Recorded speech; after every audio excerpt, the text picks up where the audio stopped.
नमः शिवाय। ओम श्री शाम शिवाय नमः। दोस्तों नमस्कार, हमारा नाम योगेश शुक्ला है और आप इस समय इस पर संदेश देख रहे हैं। शिव पुराण की पुस्तकों को पढ़ने से पहले या सुनने से पहले शिव रूप में उनका पूजन करना चाहिए। ये बात शिव पुराण में लिखी हुई है, पिछले अध्याय में हम बता भी चुके हैं। तो आपकी स्क्रीन में जो शिव पुराण की 2 पुस्तकें हैं, प्रमाणित पुस्तकें हैं, इनका आप दर्शन कीजिए, मन एकाग्र कीजिए और इनका प्रणाम कीजिए। फिर आगे हम आपको भोलेनाथ के असली दर्शन करवाते हैं। ये भगवान भोलेनाथ का असली रूप है जो शिव पुराण में लिखा हुआ है कि सदा शिव परम ब्रह्म परमात्मा इन्हें कहा गया है। तो इनके 5 मुख हैं, 5 मुख के अलग अलग कार्य हैं, शिव पुराण में बताया गया। पिछले अध्याय आप देख लेना, हमने सब बताया शिव पुराण जो लिखा हुआ है। और प्रत्येक मुख में 5 मुख, प्रत्येक मुख में इनकी 3-3 आंखें, त्रिनेत्र हैं और तमाम जिनके आभूषण होते हैं उससे लदे हुए हैं। तो चलिए अगला अध्याय शुरू करते हैं। कल हमने आपको शिव पुराण के विद्येश्वर संहिता का 16वां अध्याय सुनाया था। 16वां अध्याय का आधा भाग जो परसों रह गया था, क्योंकि 16वां अध्याय काफ़ी बड़ा था। उसमें पूजन के संबंध में और नैवेद्य यानी भोग आदि के संबंध में देवी देवताओं के बारे में बताया गया था। विशेषकर भगवान भोलेनाथ शिव की पूजा से क्या लाभ मिलता है, इन सब के बारे में, रुद्राक्ष धारण से क्या लाभ मिलता है, इन सब के बारे में हमने आपको कल बताया था। कुछ हम डेली आपको बताते हैं कि कुछ हमारे तमाम नए मित्र प्रतिदिन जुड़ जाते हैं और देखने लगते हैं, तो उनको जानना बेहद ज़रूरी है, क्योंकि पूजा का कार्य है, पूजा में गलती नहीं होनी चाहिए। इसलिए जब भी आप शिव मंदिर में पूजा करने जाएं तो शिवलिंग के सामने जब भी पूजा करें, क्योंकि शिवलिंग जो होता है, जो पुराने लोग भी समझ लें कि शिवलिंग भगवान भोलेनाथ और माता शक्ति दोनों का मिला जुला रूप है। कि पिछले अध्याय में थोड़ा समझाया, आज फिर आपको समझाएं। माता शब्द जो प्रणव मंत्र है ओम, तो शिवलिंग के सामने शिव पुराण में लिखा है कि ओम शब्द से, ओम मंत्र से, जाप से पूजा करनी चाहिए। ओम, इस तरीके ओम मंत्र के जाप से पूजा करनी चाहिए। निराकार परम परमात्मा है, भोलेनाथ का निराकार रूप है। और साकार रूप जब आपके सामने प्रतिमा, भगवान भोलेनाथ पार्वती की जो प्रतिमा हो भोलेनाथ की, तब आप ओम नमः शिवाय का जाप करें। ये आपको जानना चाहिए। और ओमकार, ओम शब्द में माता पार्वती शक्ति और पुरुष और शक्ति दोनों का कहने का मतलब बोध होता है, दोनों लोगों की पूजा हो जाती है। तो आज ये 17वां अध्याय आपको सुनाएंगे। अथ सप्तदशो अध्याय। अब इसमें क्या है अंदर, इसको थोड़ा जानना जरूरी है। खड्गलिंग स्वरूप प्रणव का महात्म्य, उसके सूक्ष्म रूप ओमकार और स्थूल रूप पंचाक्षर मंत्र। सूक्ष्म रूप मैं आपको बता दूं, जो ओमकार छोटा मंत्र है इसे सूक्ष्म रूप, और स्थूल जो बड़ा मंत्र है पंचाक्षर ओम नमः शिवाय। और नमः शिवाय केवल पंचाक्षर मंत्र है। ओम शब्द जो है वो भगवान शिव का स्वरूप है, शिव और माता पार्वती का स्वरूप है। इसलिए हर मंत्र, सभी देवी देवताओं के मंत्र में शुरू में लगता है कि सब कुछ आधार वही है, ये समझ लीजिए। तो स्थूल रूप पंचाक्षर मंत्र का विवेचन, उसके जप की विधि एवं महिमा, मतलब जपने की क्या विधि है इन मंत्रों की, उनकी महिमा क्या है। कार्य ब्रह्म के लोकों से लेकर कारण रुद्र के लोकों तक का विवेचन करके कालातीत पंचावरण विशिष्ट शिवलोक के अनिवार्य वचनीय वैभव का निरूपण तथा शिव भक्तों को सत्कार की महत्ता, ये आपको आज बताया जाएगा। तो ऋषिगण अब पूछ रहे हैं सूत जी से, तो सूत जी क्या बता रहे हैं देख लीजिए। ऋषिगण बोले, हे महामुनि, हे प्रभु, आप हमारे लिए क्रमशः खड्गलिंग स्वरूप प्रणव का महात्म्य तथा शिव भक्त के पूजन की विधि बताइए। प्रणव वही ओम मंत्र का, प्रणव का महात्म्य तथा शिव भक्त के पूजन की विधि बताइए। सूत जी कहते हैं, महर्षियों, आप लोग तपस्या के धनी हैं। आपने यह बड़ा सुंदर प्रश्न उपस्थित किया है, किंतु इसका ठीक ठीक उत्तर महादेव जी ही जानते हैं, दूसरा कोई नहीं। तथा भगवान शिव की कृपा से मैं इस विषय का वर्णन करूंगा। वे भगवान शिव हमारी और आप लोगों की रक्षा का महान भार बारंबार स्वयं ही ग्रहण करें। प्रणाम। प्रणाम प्रकृति से उत्पन्न संसार रूपी महासागर का। जो मैं कई बार बताता हूँ, आप भी बहुत बारीक बातें समझ लीजिए। प्रकृति जो है ये माता पार्वती का रूप है। जो प्रकृति आप हरियाली चारों तरफ देखते हैं, जो मौसम देखते हैं, प्रकृति जो माहौल है, जो हरा भरा आपको दिखता है पूरी प्रकृति, ये माता पार्वती का रूप है, समझ लीजिए। प्रणाम प्रकृति से उत्पन्न संसार रूपी महासागर का प्रणव इसे पार करने वाले, जो इसे पार करने वाले प्रणव, ठीक, प्रणव करने वाले, हाँ, पार करने के लिए दूसरी नाव है, नाव उसको पार करने वाले नाव, इसको आप शंकर जी समझ लीजिए। प्रणव इसे पार करने वाले दूसरी नाव है। इसलिए विद्वान इस ओमकार प्रणव की संज्ञा देते हैं। ओमकार अपने जप करने वाले साधकों को से कहता है, ओमकार मंत्र में साधकों से कहता है, जो लोग जप करते हैं, प्रपंच न नहीं वह तुम लोगों के लिए। अभी समझना, मतलब प्रपंच हो गया, न नहीं वह तुम लोगों के लिए। अतः इस भाव को लेकर ही ज्ञानी पुरुष ओम को प्रणव नाम से जानते हैं। इसका दूसरा भाव यह है कि प्रकर्षेण न नयेत वह युष्मान मोक्षम इति वह प्रवाह, अर्थात यह तुम सब उपासकों को बलपूर्वक मोक्ष तक पहुंचा देगा।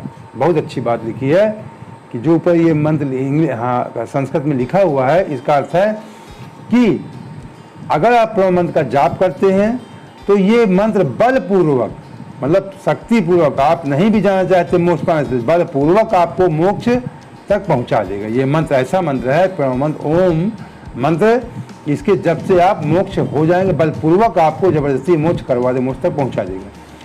इस अभिप्राय से भी इसे ऋषि मुनि प्रणव कहते हैं।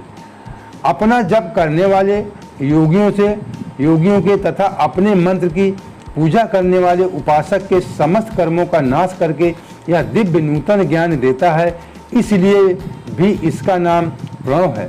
उन माया रहित महेश्वर की नव, अर्थात भगवान माया रहित, उनको माया से कोई नहीं, माया रहित महेश्वर भगवान शिव की नव अर्थात नूतन कहते हैं, महेश्वर को नव अर्थात नूतन, नया कहते हैं उनको।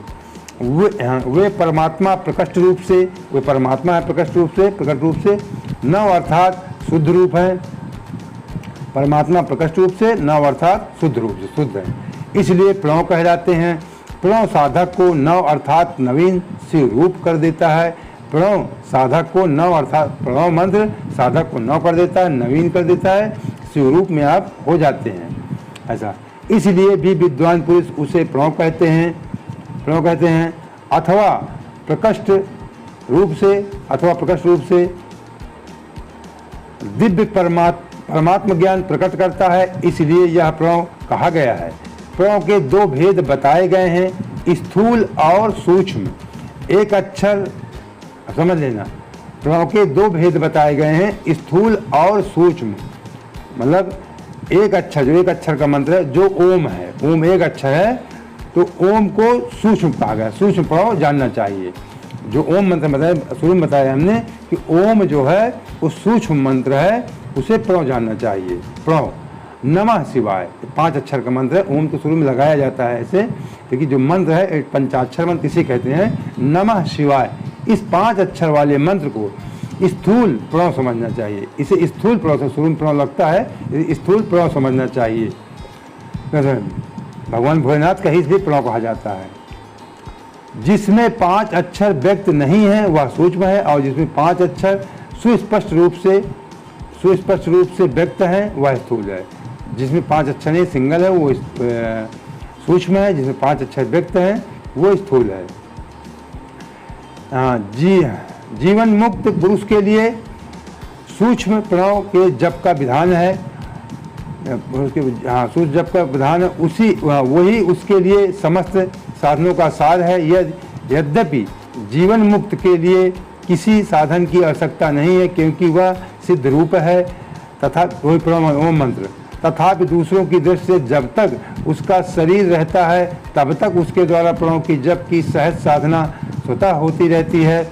वह अपनी देह का विलय होने तक सूक्ष्म प्रणव का मंत्र जप, वही ओम शब्द का सूक्ष्म प्रणव लिखा हुआ, मंत्र का जप और उसके अर्थभूत परमात्म तत्व का अनुसंधान करता रहता है। जब शरीर नष्ट हो जाता है तब वह पूर्ण ब्रह्म स्वरूप शिव को प्राप्त कर लेता है, यह सुनिश्चित है। ये प्रणव मंत्र के बारे में है। जो केवल मंत्र का जप करता है उससे निश्चय ही योग की प्राप्ति होती है। जो केवल मंत्र का जप करता है उसे निश्चय ही योग की प्राप्ति होती है। जिसने 36 करोड़ मंत्र का जप कर लिया हो उसे अवश्य ही योग प्राप्त हो जाता है। सूक्ष्म प्रणव भी ह्रस्व और दीर्घ भेद से दो रूप जानने चाहिए। आकार, उकार, मकार, बिंदु, नाद शब्द, काल और कला, इनसे युक्त जो प्रणव है उसे दीर्घ प्रणव कहते हैं। वह योगियों के हृदय में स्थित होता है। मकार पर्यंत जो ओम है वह आ, उ, मा इन 3 तत्वों से युक्त है। इसी को ह्रस्व प्रणव कहते हैं। आ शिव है, उ शक्ति है। और मतलब जो ओम शब्द है उसमें जो आ है, आ का मतलब होता है शिव। अब समझ लीजिए, जो ओमकार आप मंत्र पढ़ते हैं वो मंत्र आ शब्द है जो 3 तत्वों से युक्त है। इसी को ह्रस्व प्रणव कहते हैं। आ जो है शिव है, उ शक्ति है। मैंने कहा शुरू में बताया था कि जो शिवलिंग है वो भगवान भोलेनाथ और शक्ति के दोनों का उसमें समाहित है, दोनों की पूजा हो जाती है। हाँ, उ शक्ति है। मकार इन दोनों की एकता है और म शब्द जो है इन दोनों की एकता का स्वरूप है। एकता, दोनों की एकता है। वह त्रितत्व रूप है। ऐसा समझकर ह्रस्व प्रणव का जप करना चाहिए। जो अपने समस्त पापों का क्षय करना चाहते हैं उनके लिए इस ह्रस्व प्रणव का जप अत्यंत आवश्यक है। पृथ्वी, जल, तेज, वायु, आकाश, ये 5 भूत, शब्द, स्पर्श आदि, पृथ्वी, जल, तेज, वायु और आकाश, ये 5 भूत तथा शब्द, स्पर्श आदि, इनके 5 विषय, ये सब मिलकर 10 वस्तुएं मनुष्यों को कामना के विषय हैं। इनकी आशा मन में लेकर जो कर्मों के अनुष्ठान में संलग्न होते हैं वे 10 प्रकार के पुरुष प्रवृत्त अथवा प्रवृत्ति मार्गी कहलाते हैं। तथा जो निष्काम भाव से शास्त्र विहित कर्मों का अनुष्ठान करते हैं वे निवृत्त अथवा निवृत्त मार्गी कहे गए हैं।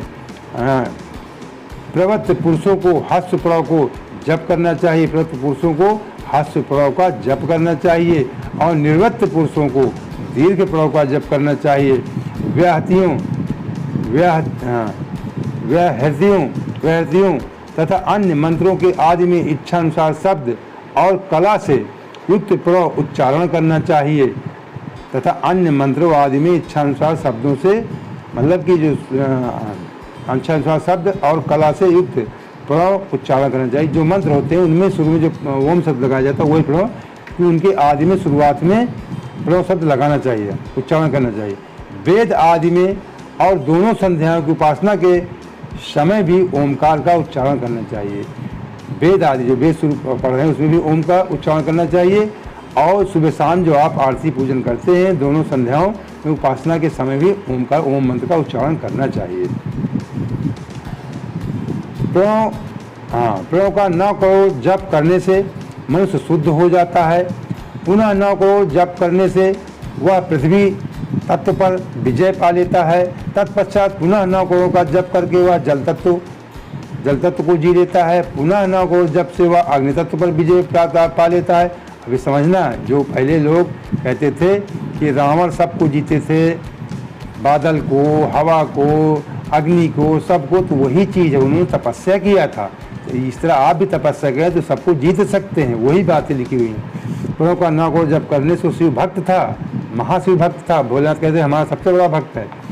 प्रणव का 9 करोड़ जप करने से मन शुद्ध हो जाता है। पुनः उसका दोबारा फिर 9 करोड़ जप करें तो पृथ्वी तत्व पे आप पृथ्वी तत्व पे विजय पा लेंगे।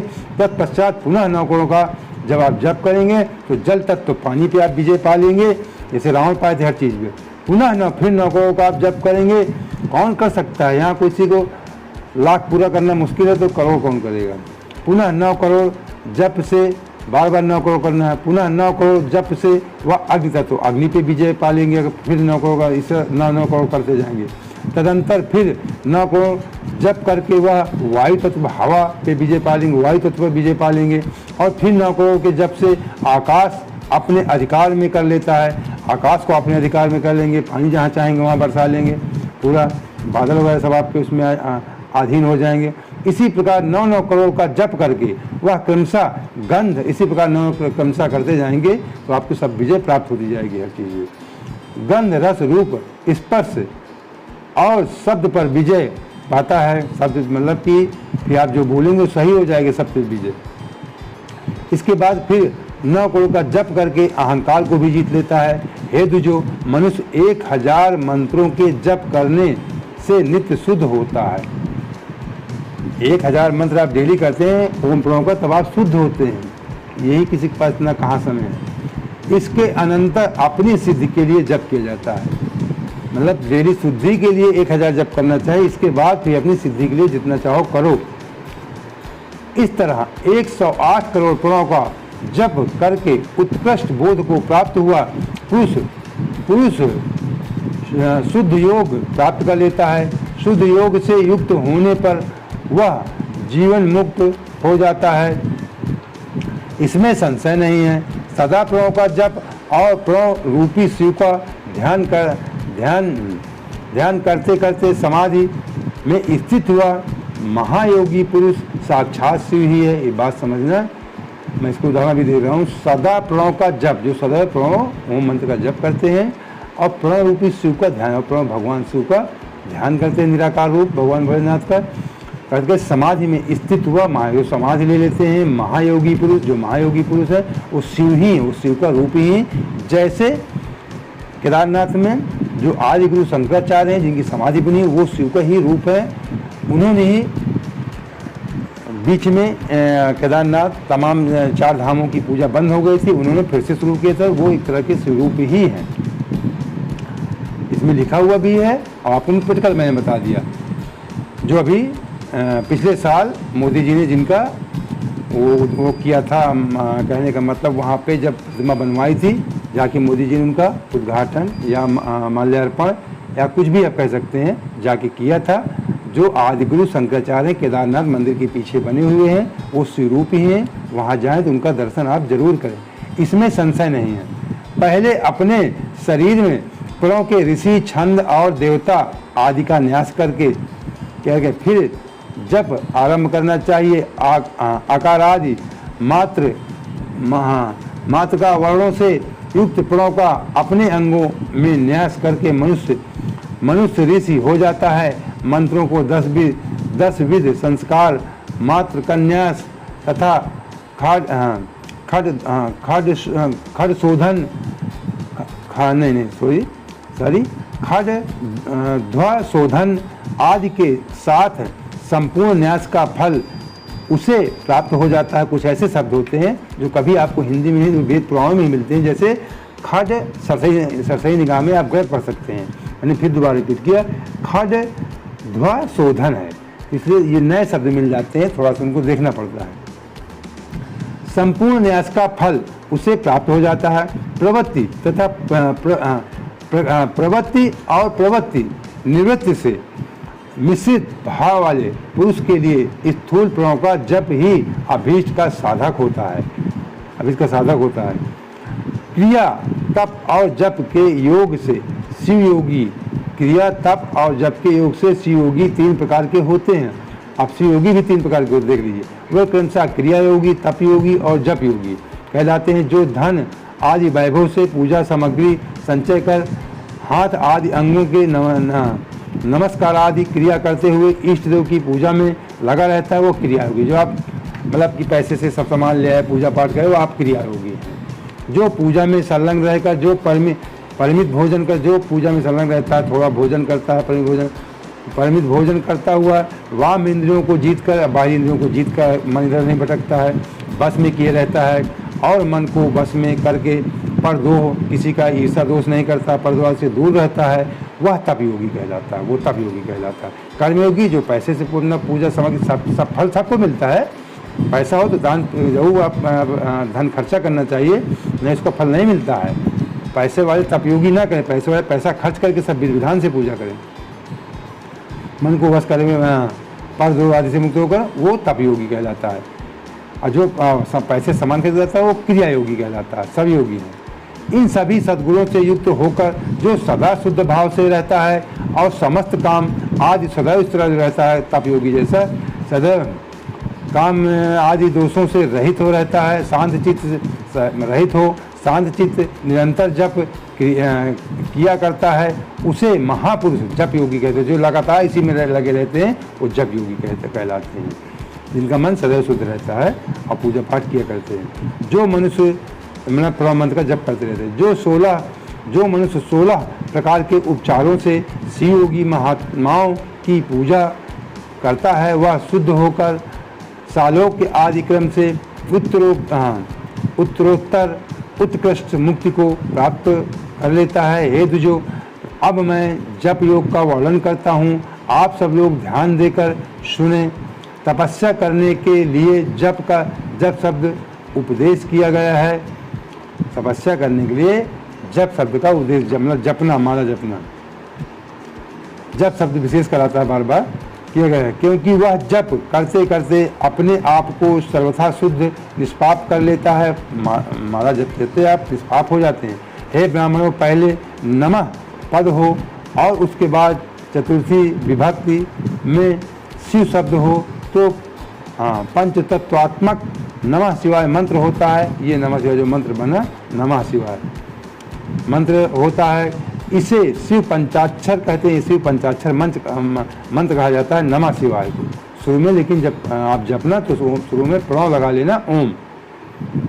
इसे शिव पंचाक्षर कहते हैं। यह स्थूल प्रणव रूप है, इन्हें स्थूल प्रणव रूप है। ये स्थूल है और सूक्ष्म केवल प्रणव, केवल ओम शब्द है। इस पंचाक्षर के जप से मनुष्य संपूर्ण सिद्धियों को प्राप्त कर लेता है।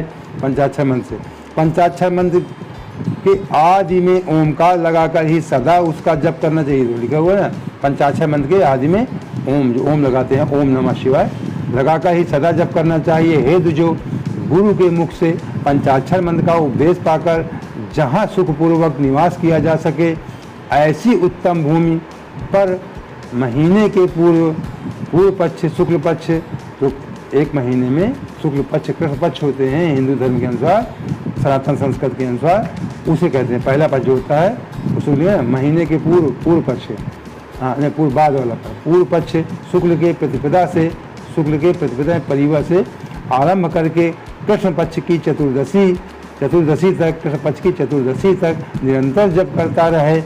माघ और भादों के महीने अपना विशिष्ट महत्व रखते हैं, मतलब माघ का महीना भादों में विशिष्ट महत्व रखते हैं। यह समय सब समयों से उत्तोत्तम माना गया है पूजा पाठ के लिए, ऐसा बताया गया है। यदि जो जप के लिए, जो पूजा पाठ के लिए भादों का महीना, माघ का महीना और भादों का महीना बहुत अच्छा बताया गया है शिव पुराण में। साधक को चाहिए कि वह प्रतिदिन एक बार परिमित भोजन करे और मौन रहे, एक टाइम भोजन करें, सादा भोजन, मौन रहे, इंद्रियों को बस में रखें, अपने स्वामी या माता पिता की नित्य सेवा करें जब आप जप कर रहे हो, ठीक, प्रतिदिन सेवा करें। इस नियम से रहकर जप करने वाला पुरुष 1000 जप से ही शुद्ध हो जाता है। और 1000 जब आप कर लेते हैं तो अच्छे मन से, तो आप माता पिता की सेवा, स्वामी जी उसकी सेवा, इंद्रियों को बस में रखें, थोड़ा फलाहार करें, थोड़ा भोजन करें, ज़्यादा बोले नहीं, मौन रहें। 1000 प्रणव मंत्र आप कर लेंगे, ओम नमः से कुछ भी, तो आपका जप करने से पुरुष 1000 जप से ही शुद्ध हो जाता है, अन्यथा वह ऋणी होता है। भगवान शिव का निरंतर चिंतन करते हुए पंचाक्षर मंत्र का 5 लाख जप करें, अन्यथा वह ऋणी होता है। भगवान शिव का निरंतर चिंतन करते हुए पंचाक्षर मंत्र का 5 लाख जप करें। जप काल एक मिनट थोड़ा सा साफ कर दूं। जप काल में इस प्रकार ध्यान करें, कल्याणदाता भगवान शिव कमल। अब देख लीजिए, हम लोगों के बहुत भ्रांतियाँ रहती हैं। जैसे शुरू में बताया था, भगवान में डेली आपको दर्शन करता हूँ, भगवान भोलेनाथ के 5 मुख हैं। 5 मुखों के बीच में बताया गया कि उनका क्या क्या कार्य है, किस मुख से कौन कौन देवी देवता निकले, सब बताया गया। अब यहाँ उनका आसन किस तरीके, ये भी बताया गया। कल्याणदाता भगवान शिव कमल के आसन पे विराजमान है, ये बहुत कम लोग जानते हैं। कमल के आसन पे विराजमान है, कमल के फूल पे। उनका मस्तक श्री गंगा जी उनके मस्तक सब आप जानते रहती हैं। चंद्रमा भी रहते हैं, चंद्रमा की कला से सुशोभित हैं, खूबसूरती बढ़ रही है। उनकी बाईं जांग पर आदिशक्ति माता भगवती उमा बैठी हैं, बाईं जांग पे माता उमा बैठी रहती हैं। और वहाँ खड़े हुए गण, बड़े बड़े गण भगवान शिव की शोभा बढ़ा रहे हैं। महादेव जी अपने 4 हाथों में, उनके 4 हाथ है भोलेनाथ के, महादेव में 4 हाथों में मृग मुद्रा, टंक तथा वर एवं अभय की मुद्राएं धारण किए हुए हैं। इस प्रकार भगवान शिव का रूप है।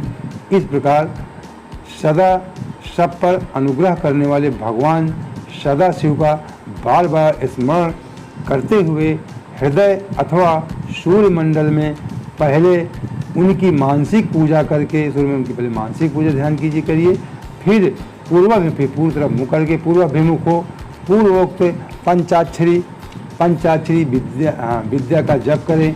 उन दिनों साधक सदा शुद्ध ही कर्म करें। जब जप करें तो आप शुद्धता का विशेष ध्यान दें। जप की समाप्ति के दिन कृष्ण पक्ष की चतुर्दशी को प्रातःकाल नित्य शुरू बताया गया था ना, अभी बताया आपको कि शुक्ल पक्ष की उससे शुरू करना है आपको, उससे प्रतिपदा से, और ये चतुर्दशी को प्रातः मतलब कृष्ण पक्ष की चतुर्दशी के दिन प्रातःकाल नित्य कर संपन्न करके शुद्ध एवं सुंदर स्थान में शौच संतोष आदि अपना शौच किया करिए साफ जगह में, और नियमों से युक्त होकर शुद्ध हृदय से पंचाक्षर मंत्र का 12,000 जाप करें।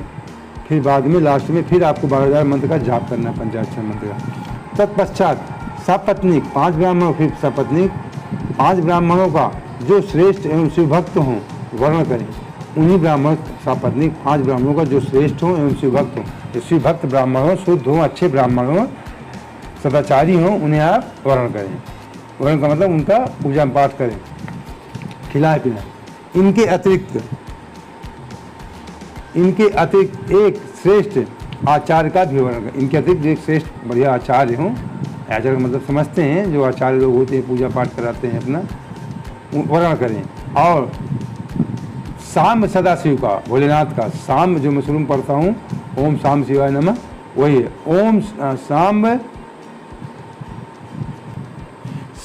सदाशिव का स्वरूप समझें। ईशान, तत्पुरुष, अघोर, वामदेव तथा सधोजात, इन 5 के प्रतीक स्वरूप श्रेष्ठ और शिव भक्त ब्राह्मणों का वर्ण करने के पश्चात पूजन सामग्री को एकत्र करके भगवान शिव का पूजन आरंभ करें। विधि पूर्वक शिव की पूजा संपन्न करके होम आरंभ करें। अपने ग्रह सूत्र के अनुसार मुखांत कर्म करने के अर्थात परिसमूहन, उपलेपन, उल्लेखन, मृद उद्धरण और अभ्युक्षण, इन 5 भू संस्कारों के पश्चात वेदी पर स्वाभिमुख अग्नि को स्थापित करके कुशकंडिका करने के अनंतर प्रज्वलित अग्नि में आज्य भगांत आहुति देकर पश्चात होम का कार्य आरंभ करें। तो दोस्तों ये 17वां अध्याय जो मैंने आपको सुनाया, ये अभी पूर्ण नहीं हुआ, मैं आपको बता दूँ जाएंगे। 17वां अध्याय काफ़ी बड़ा है, लेकिन उसको पूरा सुनाएंगे। लेकिन उसके पहले थोड़ी माताओं बहनों से हम एक निवेदन कर दें कि अगर आप पहली बार देख रही हैं तो सबसे पहले हम जो ये वीडियो डालते हैं आपके लिए, आपके कल्याण के लिए, इसे आप देखें, सुने, दूसरों को सुनाएं। ये भगवान भोलेनाथ का कथन है। भगवान भोलेनाथ निराकार है, किसी से द्वेष नहीं रखते, बार बार शब्द आता है, पुराण कई धर्म बताया गया। तो आप भी ये मत सोचे केवल हमारा फायदा हो जाए, दूसरों को भी फायदा हो। जो हम सुनाते हैं, जो सुन सकते हैं उन्हें सुनाएं, जो न सुन सकते हैं जहां आप इस वीडियो को भेज सकें, शेयर कर सकें, उनको आप भेजें, शेयर करें। अब प्रतिदिन हमारा वीडियो आपके पास पहुंचता रहे, इसके लिए जहां पे चैनल का नाम लिखो, बगल में लाल से लिखा हुआ सब्सक्राइब को आप छू लीजिए। सब्सक्राइब चैनल से आप जुड़ जाएंगे। जुड़ने के बाद 3 तरह के निशान आएंगे। 3 तरह के निशान, ऊपर आल लिखा है, आल को आप जब छू लेंगे तो जब भी कोई वीडियो डालेंगे उसकी सूचना भी प्राप्त हो जाएगी। यूट्यूब खोलेंगे तुरंत आपके सामने आएगा या ऊपर ही मोबाइल में आ जाएगा। इस तरह के आपको संकेत मिलेंगे।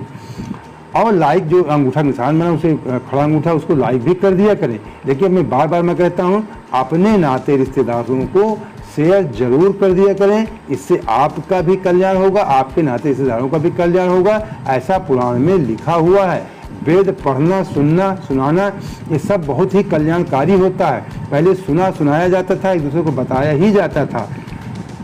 तो अब जो शेष बचा हुआ अध्याय है ये बहुत बड़ा अध्याय है, इसको आप शेष को हम कल आपको सुनाएंगे। ओम ओम नमः शिवाय, ओम श्री शाम शिवाय नमः।